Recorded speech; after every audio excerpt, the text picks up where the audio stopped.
सुप्रभात मित्रों। परम पूज्य गुरुदेव वेदमूर्त तपोनिष्ठ पंडित श्री राम शर्मा आचार्य जी के शुभ विचारों की मंजूषा। यौवन तथा आयु का संबंध नहीं है। यह अंश गुरु जी की पुस्तक चिर यौवन शास्त्र सौंदर्य से लिया गया है।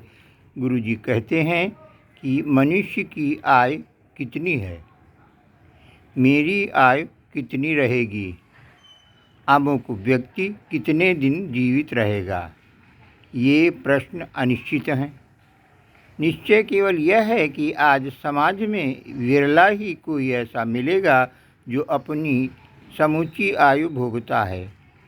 अपने पराये हाथों से कुछ न कुछ मूर्खतापूर्ण कार्य कर काल कलवरित हो जाता है। यदि संभल कर रहता तो अवश्य उसकी आयु वृद्धि होती और यौवन का सुख प्राप्त होता। मनुष्य की आयु, यौवन, सुख, समृद्धि सब संबंधित प्रश्न हैं। डॉक्टर पुन्ना वेंकट रमैया ने इस संबंध में बड़े सुंदर तर्क उपस्थित कर यह साबित किया है कि आदमी की आयु का निर्णय नहीं हो सकता। आप लिखते हैं, मैं एक बार मद्रास से 2 चटाइयाँ खरीद लाया, जिसमें से एक मेरी बहन ने ले ली। मेरी चटाई उसी वर्ष खराब हो गई। उसके बाद दूसरी चटाई भी खरीदी गई, लेकिन मेरी बहन के यहाँ अब भी वही चटाई मौजूद है। दोनों चटाई एक ही दुकान से एक ही मूल्य देकर खरीदी गई थीं। दोनों की टिकाऊपन में समान थी, फिर भी दोनों के जीवन काल में भारी अंतर साबित हुआ। तब मैं पहले जैसे कैसे निर्णय करता कि किसके लिए कितनी उम्र बादी। एक ही दुकान से एक ही दिन में 2 ग्रामोफोन खरीदे जाते हैं। उनमें एक मशीन थोड़े दिनों में ही निकम्मी हो जाती है, दूसरी बहुत दिनों तक काम करती है। तब हम कैसे मानें कि किसकी उम्र कितनी है।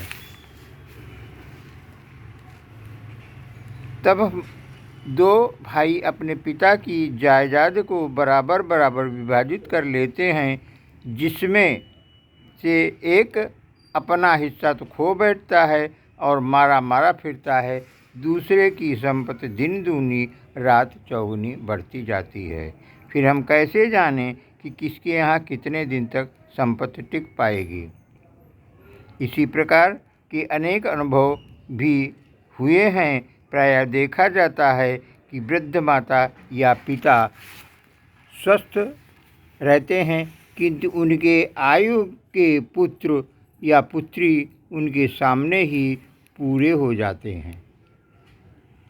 24-25 वर्ष की युवती की मृत्यु, किंतु उसी की 50 वर्षीय माता का उत्तम स्वास्थ्य रहता है, या स्पष्ट करता है कि एक अपने शरीर की मशीन को सतर्कता से संभाल कर चलाता है, दूसरे ने उसकी ओर यथेष्ट ध्यान न देकर समय से पूर्व ही उसे नष्ट कर डाला है। हमारे एक युवक मित्र इंस्पेक्टर जनरल के पुत्र थे। कॉलेज में पढ़ने के लिए मोटर पर जाते आते, सबसे मिलने में अपना अपमान समझते। विवाह बड़े ऊंचे घराने में हुआ। भाग्य ने पलटा खाया। पिता की मृत्यु। पिता के समय से ही मद्यपान और सिगरेट का दुर्व्यसन लगा था। उसी के सिलसिले में नौकरी से हाथ धोना पड़ा। गंदी आदतें न सूझीं। मद्य के साथ व्यभिचार के कुत्सित पथ पर चले। घृणित रोगों के शिकार हुए। अब शराब की दुकानों के आगे पड़े पाए जाते हैं। फटे कपड़े पहनते हैं। बदन सूख कर ऐसा हो गया है कि जैसे कोई 50 वर्ष का वृद्ध हो।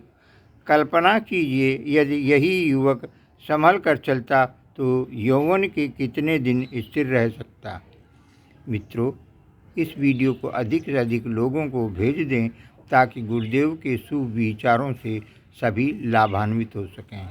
जय गुरुदेव, जय भगवती माता, जय गायत्री माता, जय हिंद।